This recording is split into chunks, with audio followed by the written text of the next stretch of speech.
وہ پہاڑ ہے جس کو عبرانی میں ہارتاور کہتے ہیں، اور اس کی تقریباً جو اونچائی ہے وہ سطح سمندر سے 588 میٹر اونچا ہے۔ یہ اس کا ذکر کسات جسے جودیچ کے لفظ سے بھی جانا جاتا ہے اٹالین میں، اس کا 4واں باب ہے کسات کی کتاب کا، اور اس میں پہلی جو 12 آیات ہیں اس پہاڑ کا ذکر کیا گیا۔ جب سیسرا کو خبر پہنچی کہ باراک بن ابی نوام کوہ تابور پر چڑھ گیا ہے، تو یہ جو پہاڑ ہے اس کا ذکر کیا گیا ہے۔ لیکن یہ انجیل نویس جو اس اونچے پہاڑ کا ذکر کر رہے ہیں تو یہ کوئی ہمیں خبر نہیں سنا رہے کہ کوہ کیا اس کو کہتے ہیں، جیسے K2 کی چوٹی پر ایک شخص وہاں پر تھا اور یہ ہوا، یہ خبریں نہیں ہیں۔ اس وجہ سے اس کی حقیقت کو جاننا ضروری ہے۔ بائبل مقدس میں یہ ایک مثال کے طور پر پیش کیا گیا، ایک تمثیل کے طور پر پیش کیا گیا ہے، اور بائبل مقدس میں پہاڑ کا مطلب جو ہے وہ مادی طور پر نہیں بلکہ ایک جگہ یا ایک اسٹیٹ آف مائنڈ جس کو کہتے ہیں نا، وہ ہے جو بہت اونچا ہے، اور وہاں پر جو ہے آپ کی ملاقات جو ہے وہ خدا سے ہو سکتی ہے، اور جتنا وہ زیادہ اونچا ہے اتنی ہی اس میں گہرائی، اس کی بات میں گہرائی ہے۔ یہاں پر جو 3 شاگردوں کی موجودگی ہے وہ انہیں دوسروں سے علیحدہ کرتی ہے، تو پتہ نہیں دوسرے شاگرد کیا سوچتے ہوں گے، کہتے ہوں گے کہ یہ کیا مطلب ایسے تو نہیں کرنا، تفرقہ تو نہیں کرنا چاہیے، کیوں؟ تو شاید یہ جو شخص ہیں، یہ 3 جو شاگرد ہیں خدا یسوع مسیح کو لے کر گئے تھے، کیونکہ مقدس پطرس، اب پہلے اس بات کو بتانے کے لیے میں اور تھوڑا سا پیچھے جاتا ہوں۔ جب تلاوت کے شروع میں ہم نے سنا تھا 6 روز کے بعد، تو 6 روز پہلے کیا ہوا تھا یہ جاننا بہت ضروری ہے اس سیاق و سباق میں۔ 6 روز پہلے خدا یسوع مسیح نے ایک سوال پوچھا تھا، لوگ کیا کہتے ہیں میرے بارے میں؟ تو شاگردوں نے جواب دیا، لوگ کہتے ہیں کہ تو یوحنا اصطباغی ہے، تو الیاس نبی ہے، اور اس طرح۔ اور خدا یسوع مسیح نے پھر ان سے باقاعدہ سوال کیا اور ان سے کہا تم مجھے کیا کہتے ہیں؟ تو مقدس پطرس نے کہا تو المسیح ہے، خدا کا بیٹا۔ اور خدا یسوع مسیح نے کہا یہ بات تمہارے پر ظاہر ہوئی ہے، اور پھر اس کو دیکھنے کے لیے کہ اس بات کو کتنا اس نے سمجھا ہے، خدا یسوع مسیح نے اپنے دکھوں کا اعلان کیا۔ انہوں نے کہا کہ یہ ضروری ہے کہ ابن آدم کو دکھ پہنچایا جائے، وہ بہت دکھ اٹھائے گا اور اسے صلیب پر لٹکایا جائے گا۔ تو یہ خدا یسوع مسیح جب یہ بات کرتے ہیں تو مقدس پطرس جو ہے اس بات کو قبول نہیں کرتے۔ وہ کہتے ہیں یہ کیسے ہو سکتا ہے کہ ایک طرف یہ المسیح ہے اور دوسری طرف یہ صلیب پر لٹکائے جانے کی بات کر رہا ہے؟ تو کیوں یہ اس کی مشکل تھی؟ یہ ہم تشمیہ شرح کی کتاب اس کے 21ویں باب اس کی 22 اور 23ویں آیت میں پڑھ سکتے ہیں۔ اس میں لکھا ہے جو لٹکایا گیا وہ خدا کی طرف سے ملعون ہے۔ تو یہ بات ذہن میں ہوتے ہوئے مقدس پطرس کہتے ہیں یہ کیسے ہو سکتا ہے؟ ایک طرف تو معلوم کہلایا جاتا ہے، دوسری طرف جو ہے وہ اپنے آپ کو تو کہتا ہے کہ میں المسیح ہوں۔ تو مقدس پولوس جو ہیں وہ پہلے کرنتھیوں اس کے پہلے باب اس کی 23 اور 24 آیت میں کہتے ہیں چنانچہ یہودی تو کرشمے چاہتے ہیں اور یونانی حکمت کی تلاش میں ہیں، مگر ہم مصلوب مسیح کی منادی کرتے ہیں، جو یہودیوں کے نزدیک ٹھوکر کا باعث اور غیر قوموں کے نزدیک حماقت کا باعث ہے۔ تو یہ جو صلیب ہے یہ ایک ٹھوکر کا باعث ان کے لیے بنی تھی، اور یہ بھی یاد رہے کہ مسیحی جو ہیں وہ آج ہم صلیب کے نشان سے ہر بات کو شروع کرتے ہیں، لیکن اس سے پہلے بہت سال تک یہ نشان قبول نہیں کیا جاتا تھا، بڑی مشکل سے قبول ہوتا تھا۔ اس سے پہلے جو مچھلی کا نشان ہے، جو لنگر ہے، جو کشتی جو اس کو روکنے کے لیے پانی میں ڈالا جاتا ہے وہ ہے، پھر مور کا نشان ہے، اور پھر وہ جو پی لکھا ہوتا ہے اور اس کے اوپر ایکس لکھا ہوتا ہے، ایسے نشان تھے، یا الفا اور اومیگا جو تھے یہ نشان تھے۔ پھر جب رومی سلطنت میں اس بات کو دیکھا گیا، اور جو کانسٹنٹائن تھے اس دنیا نے مسیحیت کو اپنایا، تو اس وقت کے بعد پھر جب ایک سونے کی صلیب جو ہے وہ کلوری وہاں پر گاڑی گئی، تو پھر یہ نشان جو ہے وہ مقبول ہوا اور عام طور پر. اور جب ہم صلیب کا نشان بناتے ہیں تو یہ صرف نشان یا علامت نہیں ہے، بلکہ ہم کہتے ہیں خدا کے نام میں، باپ اور بیٹے اور روح القدس کے نام میں. یعنی باپ کے نام میں وہ بیٹا جو اس نام کے اندر داخل ہوں اور اس نام کے اندر وہ باتیں کرنا چاہتا ہوں، وہ باتیں قبول کرنا چاہتا ہوں جو اس بیٹے نے ثابت کر دیا ہے، دکھا کر، غیر مشروط محبت دکھا کر. تو آئیے دیکھتے ہیں یہ پہاڑ جو ہے اس واقعہ میں، اس سیاق و سباق میں، اس کا کیا مقصد ہے. سب سے پہلے پہاڑ کا تجربہ جو ہے، اس سے پہلا بات جو ہے وہ میدانی علاقے کو چھوڑنا ہوتا ہے. پہاڑ تقریباً ہر مذہب میں الہی رہائش سمجھا جاتا ہے. اسرائیل کے لیے یہاں خدا سے ملاقات ہوتی تھی، اور عام بھی لوگ جو ہیں پہاڑ پر جاتے ہیں. ہمارے بہت سارے مذاہب میں ہم دیکھتے ہیں، ہمارے جو ارد گرد مذاہب ہیں ان میں دیکھ سکتے ہیں کہ پہاڑ کی جو پہاڑ اور غار اور اس طرح کی جو چیزیں وہاں پر یہ بہت ضروری ہیں. یقیناً یہ ٹھوس یا مادی پہاڑ کی بات نہیں ہو رہی، یہ الہی تجربہ کرنے کی بات ہو رہی ہے.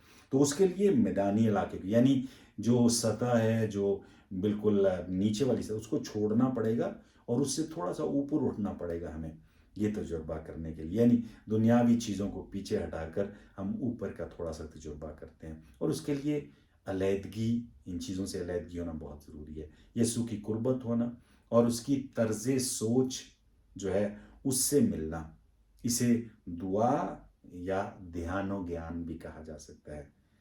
جیسے مقدس پطرس کی سوچ جو تھی وہ انسانی تھی، کیونکہ وہ خدا یسوع مسیح کو جب وہ اپنے دکھوں کا اعلان کرتے ہیں تو وہ کہتے ہیں یہ ہرگز نہیں ہوگا. بلکہ وہ جو یونانی میں لفظ استعمال کیا گیا ہے ان کو باقاعدہ جھڑکتے ہیں، اور ایسے جھڑکتے ہیں جیسے کہ ان کے اندر بدروح ہو. اور یہ جھڑک، اور خدا یسوع مسیح پھر اس کو کہتے ہیں کہ تو خدا کی سوچ سے تمہاری سوچ نہیں ملتی، اس لیے تم پیچھے ہٹ جاؤ، مجھے آگے جانے دو اور مجھے دکھانے دو کہ کون سا یہ تجربہ ہے جو کرنا ہے. تو شاید اس وجہ سے خدا یسوع مسیح جو ہے پطرس کو، کیونکہ اس کی سوچ بدلنے ضروری تھی، کیونکہ وہ سمجھتا تھا کہ آپ یروشلم کی طرف جائیں گے تو ہم جو ہیں وہ طاقتور ہوں گے اور ہم سب پر حکومت کریں گے وغیرہ وغیرہ. اور جو دو اور دوسرے شاگرد تھے، یعقوب اور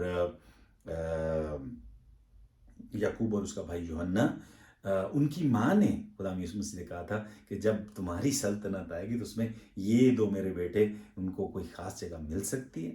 تو یہ باتوں کو دیکھتے ہوئے خدا یسوع مسیح ان کو یہ تجربہ کروانا چاہتے ہیں اور دکھانا چاہتے ہیں کہ اس کا کیا مقصد ہے، یہ سب میں نے اعلان کیا ہے. تو یہ جو صورت ان کی بدل جاتی ہے پہاڑ پر جا کر، اس کو انگریزی میں کہتے ہیں میٹامورفوسس. یہ جو لفظ ہے اس کا تجربہ، یہ تبدیلی صورت کے نام سے اس کو پیش کیا گیا ہے. اور یہ اونچائی پر جا کر ہم اس کا فرق یا اس کا نظارہ کر سکتے ہیں. اس کو سمجھنے کے لیے ایک مثال جو میں نے کسی اور ویڈیو میں اس سے پہلے جو ہے وہ بتائی تھی، اس میں میں نے دکھایا تھا کہ تتلی جو ہوتی ہے، تتلی بننے سے پہلے وہ کیسے کون سے مرحلوں میں سے گزرتی ہے. تو جو انڈا ہوتا ہے، تتلی کے انڈے ہوتے ہیں، وہ ہم بہت چھوٹے ہوں گے وہ دیکھ نہیں سکتے. پھر اس سے لاروا جو ہے وہ بنتا ہے، پھر اس سے پیوپا بنتا ہے، اور پھر تتلی جا کر بنتی ہے. اور عام زبان میں یہ لفظ تو استعمال نہیں ہوتے. عام طور پر وہ جو تتلی بننے سے پہلے ہوتا ہے وہ ایک سنڈی کی طرح ہوتا ہے. یہ جو سنڈی ہم کپاس میں خیر شاید جو ٹی وی پر مشہوریاں آتی ہیں ان میں وہ دکھاتے ہیں، تو کتنی گندی لگتی ہے وہ سنڈی جو ہوتی ہے، وہ ایسے چلتی ہے آہستہ آہستہ، اور اس کے پاؤں اور اس کی شکل اور اس کی سنڈی کو، ہم سنڈی کو دیکھنا پسند نہیں کرتے. ہم سنڈی جو ہے اس کو دور پھینکنا چاہتے ہیں. ایک دفعہ یہ وہ چھوٹے کیڑے جو ہوتے ہیں وہ بھی مٹروں میں سے نکل آتے ہیں، وہ سنڈیاں جو ہوتی ہیں یا سبزیوں میں سے نکل آتی ہیں، تو ہم ان کو پھینک دیتے ہیں. خاص طور پر یہ سنڈی جو جس کی بات میں کر رہا ہوں، تتلی، وہ سنڈی جب مر جاتی ہے، ختم ہو جاتی ہے،